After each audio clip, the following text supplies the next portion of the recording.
Welcome to this video from the CfEMLive team at Grimsby Institute. We asked the question, can mastery bloom in further education? And we set out to explore the roots of mastery and how it could be applied to GCSE Resit Maths. Data from 2019 from the JCQ shows that only 1 in 5 students who were entered for GCSE Maths Resit achieved a grade 4 or above. Shows why the Centres for Excellence in Maths project is so important. To help focus our inquiry, we used 2 sub-questions. First of all, what actually is a mastery approach in the first place?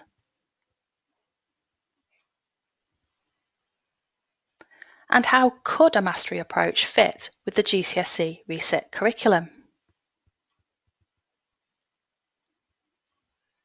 So our first step was setting out to discover what a mastery approach actually means.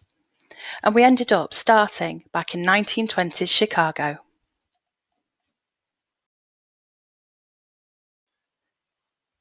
The Winnetka Plan, formulated by American educator Carlton Washburn in Chicago, looked at ways of developing a curriculum for the whole child and individualized instruction to fill gaps in that child's knowledge. Carlton Washburn's work heavily influenced the work of Henry Morrison, who was also an educationalist in the 1920s Chicago. Morrison devised a mastery formula of testing, teaching, testing again, adapting your procedure to fill the gaps in the knowledge, teaching, and then testing again, and repeating that cycle until a student has reached mastery of a topic. In the early 1960s, John Carroll wrote A Model for School Learning, in which he examined the work of Washburn and Morrison from Chicago. He stated that aptitude isn't the level at which a student learns, but the time it takes them to learn a topic. We found that the 1968 paper, Learning for Mastery, written and published by Benjamin Bloom, really codified what a mastery approach to teaching and learning should and could be. Bloom re-emphasised that time was so important for mastery, and said that most students, perhaps over 90%, can master what we have to teach them given enough time. Bloom's paper reached really wide audiences, and as a result there was a flurry of research looking into whether a mastery approach to teaching and learning could be successful. In 1971 and 1974, James Block brought together some volumes of papers of research on mastery learning, theory and practice. We really like the idea that motivation of students and mastery are so closely entwined, and this was brought up in 1971.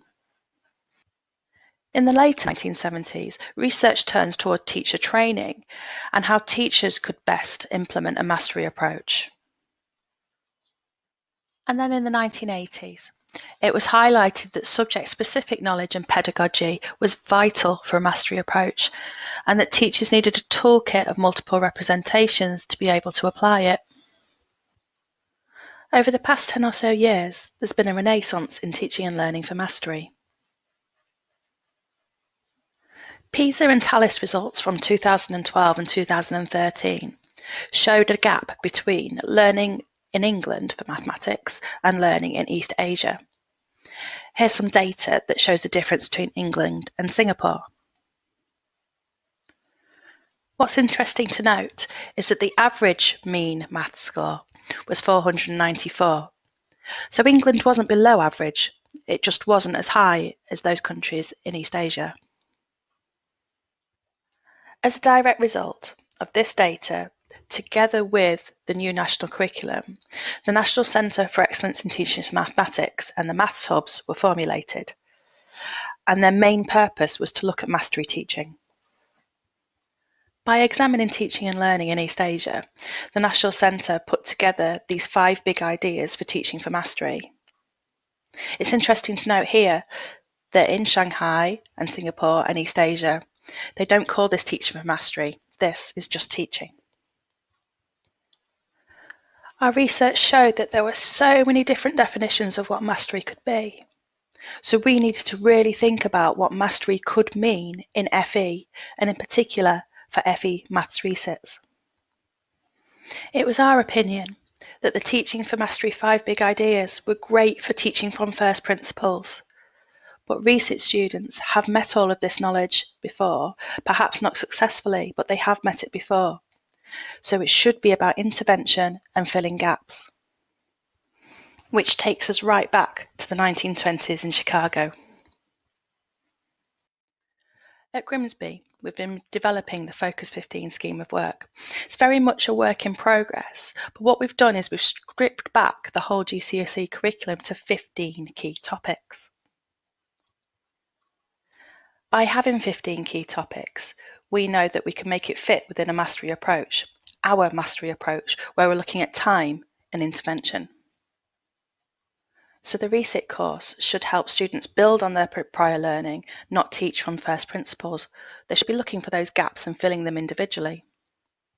And the 15 topics have been chosen, so if students are able to fill those gaps, they'll be able to pass their GCSE very comfortably and also have a usable set of skills for the future.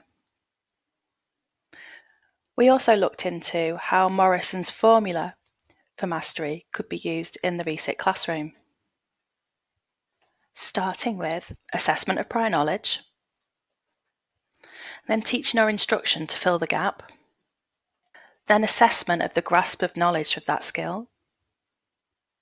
And if the student hasn't grasped that knowledge, teach it in a different way, look for those multiple representations. This links to the National Centre's 5 Big Ideas. And then once the student has got grasp of that topic, then we can move on. We've been discussing ways that this mastery loop can work, especially in light of the current situation in the world. And we think that this will fit perfectly with remote learning too. So perhaps this may be our research focus for next year. Methodology-wise, one thing that we will be taking forward most definitely is the work that we've done on our lesson snapshot. To make sure that any observations that happen when we're gathering data are consistent, the lesson snapshot instrument is used by anybody within the research group who's doing an observation. Data can be collected digitally on an iPad or a Surface, or on a clipboard with a pen and pencil.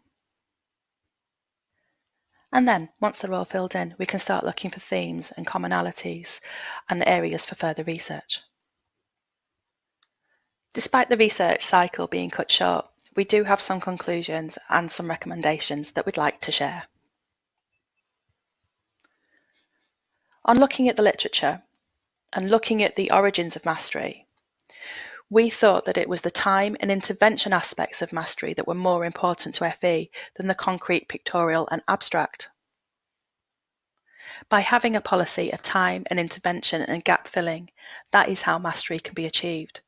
And concrete, pictorial and abstract are a tool to achieve that mastery. We want to move forward with Morrison's formula from 1926 about testing the students, teaching, testing again, and repeating this process until a student has filled their gap. So, our recommendations. In FE for resit maths, having individualised learning to fill a learner's gaps really encapsulates mastery and what it's all about. Those gaps can only be filled by careful monitoring, assessment and feedback by both staff and learners. And to make sure that teachers have the toolkit to be able to assist their learners as they're going through that loop, we need to make sure that we have CPD covering multiple representations. So the question we asked was, can mastery bloom in further education? Our answer is yes, it can. But please look back at the origins of mastery, the roots of mastery, to discover what it's really all about.